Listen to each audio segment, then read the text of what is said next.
إن الحمد لله نحمده ونستعينه ونستغفره ونعوذ بالله من شرور أنفسنا ومن سيئات أعمالنا من يهده الله فلا مضل له ومن يضلل فلا هادي له أشهد أن لا إله إلا الله وحده لا شريك له وأشهد أن محمدا عبده ورسوله.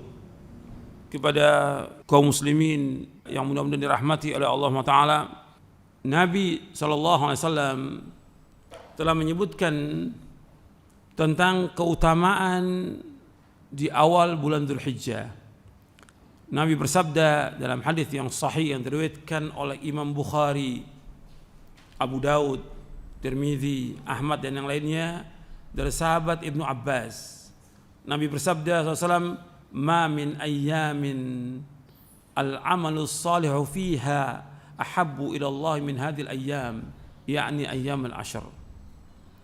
Qalu, "Ya Rasulullah, wal jihadu fi sabilillah?" Qala, "Wal jihadu fi sabilillah illa rajulun kharaja bi nafsihi wa malihi falam yarji' min dhalika bi syai'in." Ini lafaz yang saya bawakan, lafaznya Abu Daud. Nabi bersabda SAW, tidak ada hari-hari yang amal soleh itu lebih baik dari seluruh hari yang ada. Artinya tidak ada hari sepanjang tahun yang hari-hari ini lebih baik dari semuanya. Sahabat bertanya, "Ya Rasulullah, apakah hari-hari ini mengalahkan jihad fisabilillah keutamaannya?" Arti keutamaan hari-hari ini dari tanggal 1 Dzulhijjah sampai tanggal 10 Dzulhijjah ini mengalahkan keutamaan jihad. Kata Nabi, "Wal jihad fisabilillah." Tidak ikut jihad. Artinya keutamaan hari-hari ini mengalahkan keutamaan jihad. Kecuali kata Nabi, "Ila rajulun kharaja bi nafsihi wa malihi falam yarji' min dzalika bi syai'." Kecuali orang yang dia keluar dengan dirinya dan hartanya dan tidak kembali. Artinya dia berjihad ke jalan Allah dengan hartanya, dengan dirinya, dia keluar sampai dia mati syahid. Karena dia nggak balik ke rumahnya, mati syahid. Kalau dia mati syahid bisa mengalahkan hari-hari ini. Artinya menunjukkan bahwa hari-hari ini dari tanggal 1 Dzulhijjah sampai tanggal 10 Dzulhijjah merupakan hari yang paling utama sepanjang tahun untuk kita melakukan amal-amal soleh. Artinya amal-amal soleh di 10 hari ini merupakan amal-amal yang terbaik dari seluruh hari sepanjang tahun. Timbul pertanyaan, apakah hari-hari ini mengalahkan 10 hari terakhir di bulan Ramadan yang Allah menyebutkan tentang Lailatul Qadar? Dijelaskan oleh para ulama, di antaranya oleh Syekhul Islam Ibnu Taimiyah rahimahullah, bahwasanya untuk 10 hari yang terakhir malamnya jelas lebih utama untuk 10 hari terakhir Ramadan. Karena apa? Allah menyebutkan pada malam itu adanya Lailatul Qadar yang khairun min alfi syahr. Lailatul Qadri khairun min alfi syahr. Bahwa Lailatul Qadar itu lebih baik daripada 1000 bulan. Adapun untuk harinya, siangnya yang paling baik 10 hari di bulan Dzulhijjah. Itu untuk menjamak tentang itu. Sampai Allah bersumpah, wal fajri walayalin ashr, demi fajar dan 10 malam. Maksudnya 10 malam itu tanggal 1 sampai tanggal 10 Dzulhijjah menurut penjelasan ahli tafsir. Kemudian apa yang kita lakukan 10 hari ini? Ya, antum banyak melakukan ibadah kepada Allah Ta'ala. Di antaranya yang pertama, antum berzikir kepada Allah Subhanahu wa taala. Di antara yang pertama, yang paling utama menunaikan ibadah haji. Yang kedua, ibadah umrah. Dari tanggal 1 sampai tanggal 10 ini yang paling utama ibadah haji. Jadi untuk menunaikan ibadah haji itu paling utama sudah dari semuanya. Karena haji yang mabrur nggak ada balasan kecuali surga. Kemudian umrah, melakukan ibadah umrah. Jadi 10 hari yang pertama bulan Dzulhijjah ini utama. Yang ketiga melakukan sholat yang wajib dan sholat-sholat yang sunnah. Jadi yang pertama haji. Yang kedua umrah. Yang ketiga sholat yang wajib dan sunnah. Anda perhatikan ini. Jadi yang kita perhatikan di sini, yang wajib jelas wajib ini kita laksanakan. Sholat 5 waktu di masjid berjamaah, untuk laki-laki di masjid sholatnya, bukan di rumah. berjamaah di masjid. Kemudian sholat sunat, baik yang rawatibnya kita lakukan, sholat malamnya, sholat duha. Jadi sholat sunat itu kita lakukan. Ini manfaat betul. Jadi hari-hari ini perbanyak itu sholat kita, yang wajib maupun yang sunnah. Dan seutama sholat malam. Setelah wajib sholat malam. Kemudian yang keempat, puasa. Nas tentang puasa tanggal 1 sampai tanggal 9 tidak ada nas atau dalil, nggak ada. Tapi para ulama memasukkan bahwa itu termasuk amal soleh. Karena Nabi menyebutkan ma min ayyamin al-amalu salihu fiha habbu ila Allah min hadhil ayyam. Seperti Syekh bin Baz, Syekh Utsaimin dan yang lainnya rahimahumullah, ketika ditanya apakah ada nas tentang puasa, nggak ada nas, tapi masuk kepada keumuman amal soleh. Nas tidak ada. Kemudian kalau kita tidak bisa lakukan dari tanggal 1 sampai tanggal 9 itu puasa, yang paling penting tanggal 9-nya. Puasa apa? Arafah. Yang Nabi menyebutkan ketika ditanya tentang puasa Arafah, yukaffiru sanatal madiyah wal baqiyah. Menghapuskan dosa setahun yang lalu dan setahun yang akan datang. Jadi puasa Arafah itu menghapuskan dosa setahun yang lalu yang akan datang. Hadis sahih riwayat Muslim. Antum jangan tinggalkan tuh, puasa Arafah itu penting. Kalau nggak biasa puasa tanggal 1 sampai tanggal 9, ya cukup puasa Arafah. Atau antum biasa puasa Senin Kamis, ya puasa Senin Kamis saja antum puasa. Termasuk puasa Arafah tanggal 9 itu. Karena penting ini puasa ini ganjarannya besar, menghapuskan dosa setahun yang lalu dan setahun yang akan datang. Puasa Arafah itu 1 hari aja puasa Arafah. Kemudian yang kelima, banyak sedekah. Jadi yang pertama haji, yang kedua umroh, yang ketiga sholat, yang keempat puasa, yang kelima sedekah. Perbanyak sedekah. Hari-hari ini hari yang terbaik sepanjang tahun. Amal-amal soleh kita yang kita lakukan dari seluruh hari yang terbaik ini, dari tanggal 1 sampai tanggal 10 Dzulhijjah. Maka perbanyak sedekah. Sedekah dengan makanan, sedekah dengan uang, sedekah dengan yang lain yang bisa kita lakukan, kita sedekah. Kalau kita nggak mampu, ya udah kita menjaga diri kita, jangan sampai kita berbuat dosa dan maksiat. Itu sedekah buat diri kita. Jadi banyak sedekah. Dan ayat-ayatnya banyak dalam Al-Quran yang menganjurkan kita untuk sedekah. Bahkan setiap hari dianjurkan untuk sedekah.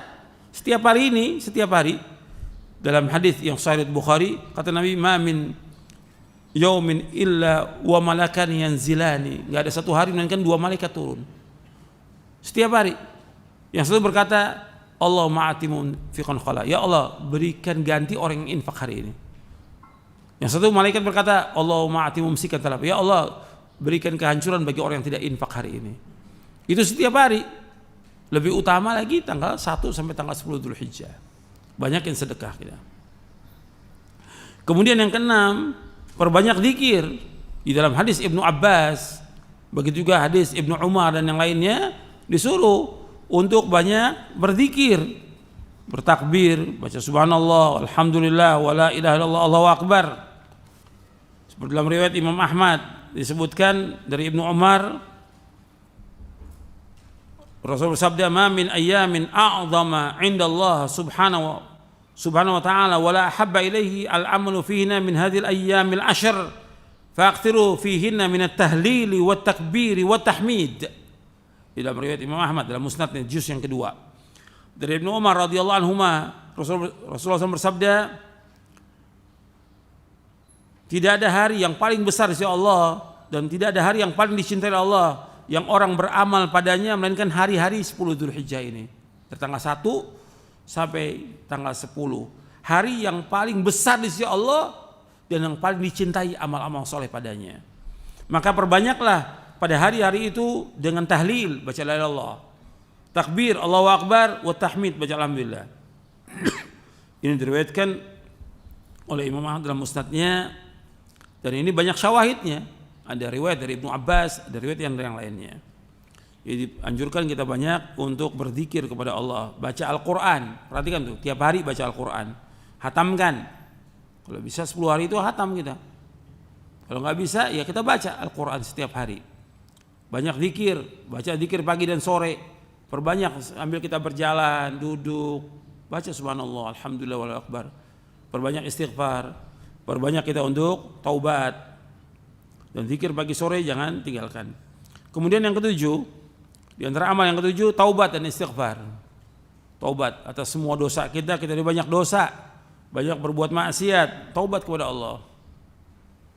Kemudian banyak minta ampun kepada Allah, istighfar. Baca astaghfirullah, astaghfirullah atau astaghfirullahaladzim alladzi la ilaha illa huwa wa atubu ilaih. Astaghfirullahaladzim alladzi la ilaha huwa la ilaha qayyum wa atubu ilaih. Kita ulang-ulang itu, astaghfirullahaladzim alladzi la ilaha illa huwa la ilaha qayyum wa atubu ilaih. Terus kita baca gitu. Jadi taubat, istighfar. Taubat artinya kita meninggalkan perbuatan dosa yang kita lakukan. Kemudian kita menyesal, kemudian kita punya kemauan keras untuk tidak mengulangi lagi. Taubat kepada Allah. Wa tubu ilallahi jami'an ayyuhal mu'minun la'alakum tuflihun. Bertobatlah kalian wahai orang beriman dari semua dosa agar kalian menjadi orang-orang yang bahagia. Kemudian yang kedelapan yaitu udhiyah. Korban. Udhiyah. Jadi dianjurkan pada hari ke-10-nya berkorban kita. Yang paling baik di tanggal 10 ya korban. Setelah kita sholat Idul Adha ya berkorban. Artinya kita menyembelih itu sesudah kita pulang dari sholat Idul Adha, baru kita menyembelih. Dan itu yang terbaik, nggak bisa diganti dengan uang. Di hari itu yang terbaik ya berkorban. Tanggal 11-nya sama berkorban. Karena ayyamu tasyrik itu ayyamu aklin wa syurbin wa dzikri ta'ala. Ayyamu dzabhin juga artinya menyembelih. Tanggal 10, 11, 12, 13 Dzulhijjah. Maka yang terbaik kita berkorban. Dan dianjurkan kita untuk berkorban. Kita mampu korban. Dan berkorban ini untuk orang yang hidup, bukan untuk orang yang mati. Jadi kita korban 1 ekor kambing untuk keluarga kita, cukup 1 ekor kambing. Tapi kalau kita mampu mau 2, 3 boleh. Nabi pernah berkorban lebih daripada itu. Kalau kita punya uang hanya untuk kita aja dan keluarga, cukup 1 ekor kambing. Hadis sahih riwayat Imam Tirmidzi bahwa para sahabat berkorban dengan 1 ekor kambing untuk keluarganya. Tapi kalau kita bisa lebih, kita ada rezeki, bisa 2, 3, boleh, nggak ada masalah. Berkorban. Kemudian yang terakhir yaitu kita perbanyak di hari-hari itu dengan amal-amal soleh yang lain. Seperti apa? Seperti kita berbuat baik pada orang tua, membantu orang tua, menolong orang tua, dan yang lainnya. Itu perhatikan orang tua kita. Kemudian berbuat baik kepada manusia, apa yang bisa kita lakukan? Berbuat baik kepada manusia. Artinya kita disuruh untuk banyak berbuat kebajikan. Wajib kita untuk berbakti pada orang tua, di samping itu juga kita disuruh untuk banyak sedekah dan berbagi kepada manusia. Bukan hanya berbagi, tapi bagaimana kita juga berbuat baik kepada manusia. Apa yang bisa kita lakukan, kita lakukan. Itu saja yang bisa saya sampaikan. Mudah-mudahan bermanfaat untuk saya dan untuk sekalian. Dan mudah-mudahan kita diberikan kekuatan oleh Allah, diberikan taufik oleh Allah untuk bisa mengamalkannya. Wassallallahu Nabi Muhammadin SAW. Mudah-mudahan bermanfaat dan kurang lebihnya saya mohon maaf. Subhanakallahumma bihamdik asyhadu an la ilaha illa anta astaghfiruka wa atubu ilaik. Assalamualaikum warahmatullahi wabarakatuh.